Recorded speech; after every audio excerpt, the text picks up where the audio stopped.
Daf Yomi, Tractate Zevachim, page 79. Top of the page. It's in the middle of an idea, but I'm going to continue from there. So if you want to hear the proceeding, the context, please see the bottom of 79b to get the context. Top of 79a, Zevachim, the words Hadidei Hadarabe. Hadidei Hadarabe, Tani Rabbi Yehuda, Omer, Meshum, Rabbi Gamliel. Ein dam vazil dam, ein roik mevat roik,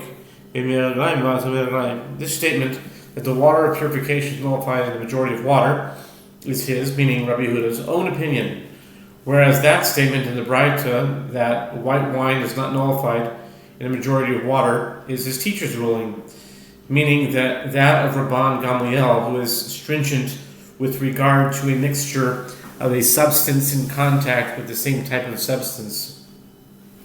As it is taught in a Braita, Rabbi Yehuda says in the name of Rabban Gamliel, blood does not nullify blood, spittle does not nullify spittle, and urine does not nullify urine.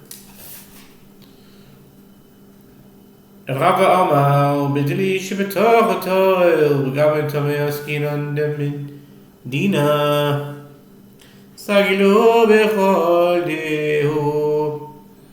Rava says there is a different resolution of the apparent contradiction between the Mishnah that states that water of purification is nullified in a majority of water of a ritual bath and Rabbi Yehuda's opinion in the Braita with regard to white wine mixed with water.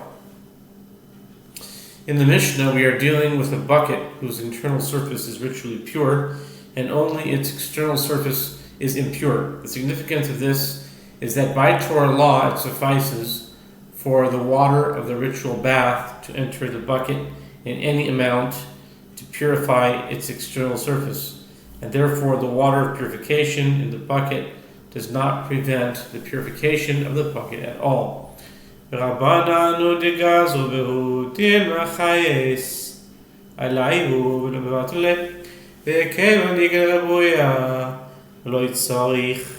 Rava continues, and it is the sages who decreed with regard to this case that the internal surface must be purified as well, lest the owner wish to spare the water of purification and not to nullify it from its sanctity.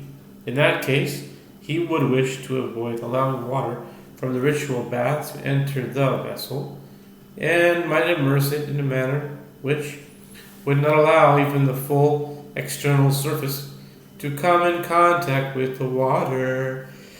Therefore, the sages required that one immerse the entire vessel, but once there is a majority of water in the bucket from the ritual bath, he does not need to enable any more water to enter the vessel, as by Torah law it is already pure. Amar Rava, Emor Rabbanan b'Taima, Emor Rabbanan b'Bruba, Emor Rabbanan b'Chazuta, Min she'eno mino, B'Tama min b'mino, B'Ruba hechadika Chazuta b'Mare. Rava says, in summary of these halachot, the sages said that the status of an item in a mixture is determined by the taste, meaning, if the taste of one substance is noticeable in a mixture with another substance, it is not nullified. And the sages said that a prohibited item is nullified by the majority. And the sages also said that the status of an item in a mixture is determined by the appearance. Meaning, if the appearance of a substance is recognizable in a mixture that is not nullified, Rava elaborates with regard to a type of food mixed with the food not of its own type, the nullification is determined by the taste. In the case of a type of food mixed with food of its own type, the nullification is determined by the majority. In a case where there is a possibility to determine the status of an item based on the appearance, the nullification is by appearance. The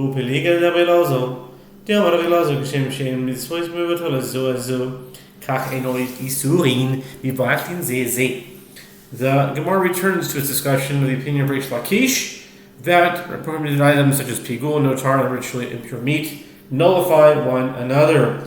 The Gemara notes that Reish Lakish disagrees with the statement of Rabbi Elazar, as Rabbi Elazar says, just as items used in the performance of mitzvot do not nullify one another despite the fact that one is of greater volume than the other or imparts flavor to it, so two items to which prohibitions apply do not nullify one another. Man Shemad Ledamar. Imitzvahs b'mataro zo hileri. Titanya Morabe al Hilel Hazaken.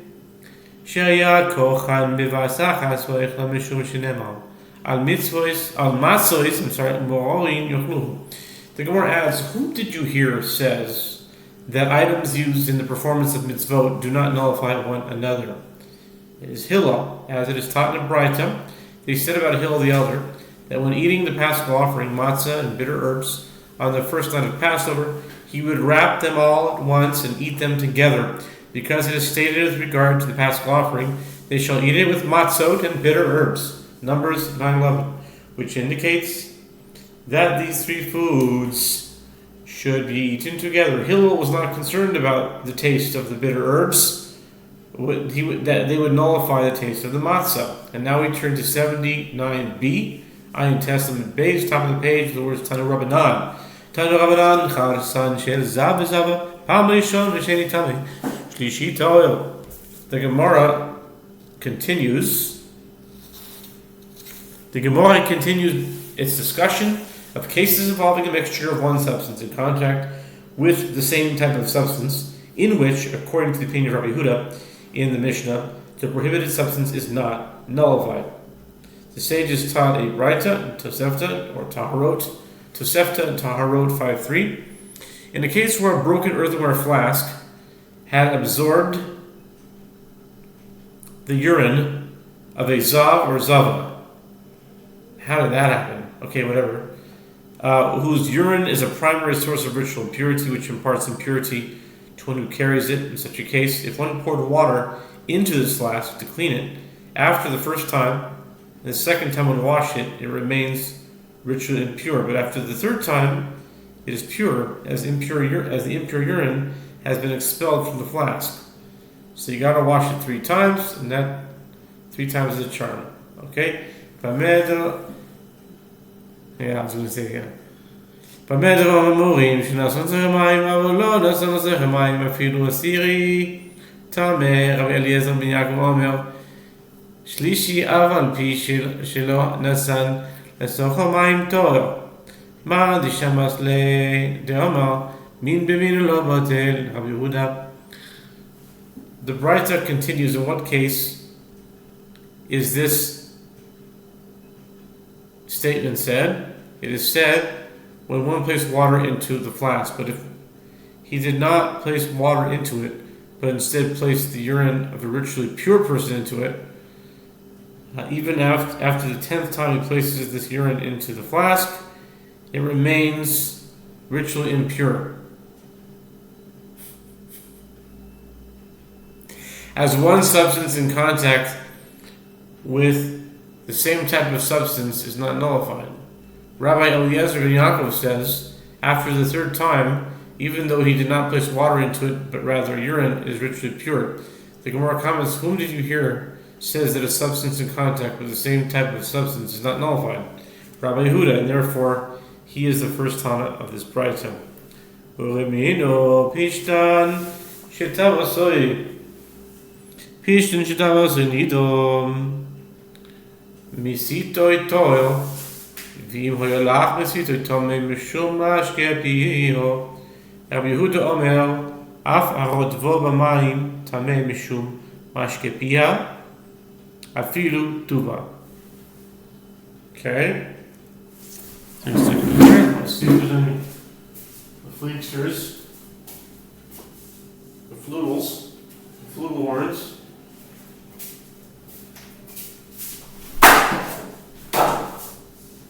Yeah, I think it was anointed. You can't disturb my learning. Every single day I say, you can't disturb my learning. Please don't disturb my learning. I don't like doing that, but I don't know. What do you do when the flies are flying around? You don't want to swat them, but at the same time, whatever. Okay, let's continue.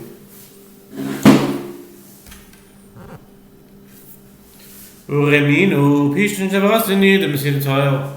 Imulach Messiah Tomishum Ashkepiha. Abihuda Omel, Afaroj Maim Tomishum Binshkepia, Afil Tua. And the Gemara raises a contradiction from another brayse, Tosefta Taharot 4:11, with regard to flax that was woven by a menstruating woman, although it has absorbed the spittle of a menstruating woman, which imparts impurity by being carried. One who moves it remains virtually pure, as the spittle has dried. But if the flax was still moist, one who moves it is rendered impure due to the liquid of her mouth. Meaning, the spittle of the menstruating woman, Rabbi Yehuda says, even one who wets the flax with water is rendered impure due to the liquid of her mouth.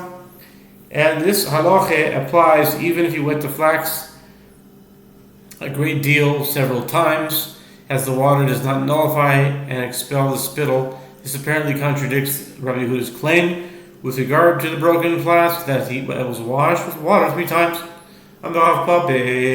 Shiny roik de koril. Rav Papa says spittle is different as it is thoroughly absorbed and adheres to the flax, and therefore washing the flax with water does not nullify the spittle. The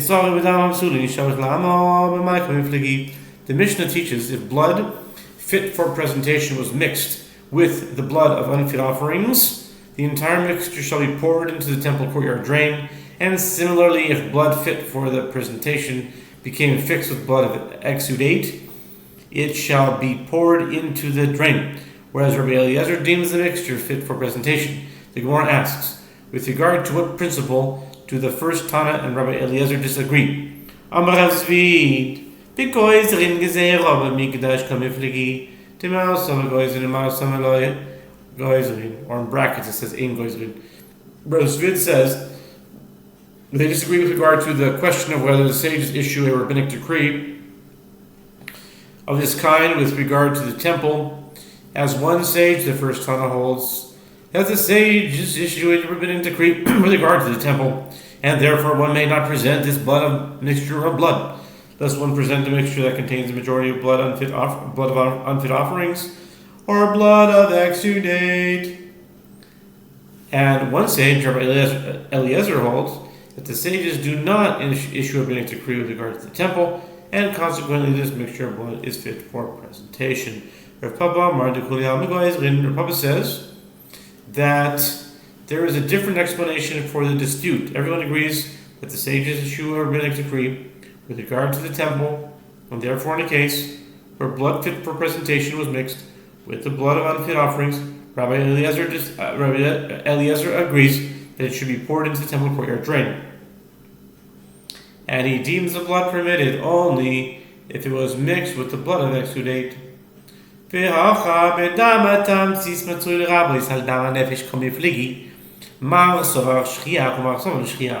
Republic continues, and here they disagree with regard to the question of whether it is common for blood of exudate to be greater in quantity than blood of the soul, meaning the blood that emerges immediately following the slaughter of an animal. One sage, the first Tana, holds that this is a common occurrence, and therefore the sages issued a decree concerning all mixtures of blood of exudate and blood of the soul. And one sage, Rabbi Eliezer, holds that this is not a common occurrence, and therefore the sages did not issue a decree concerning a mixture of this kind. The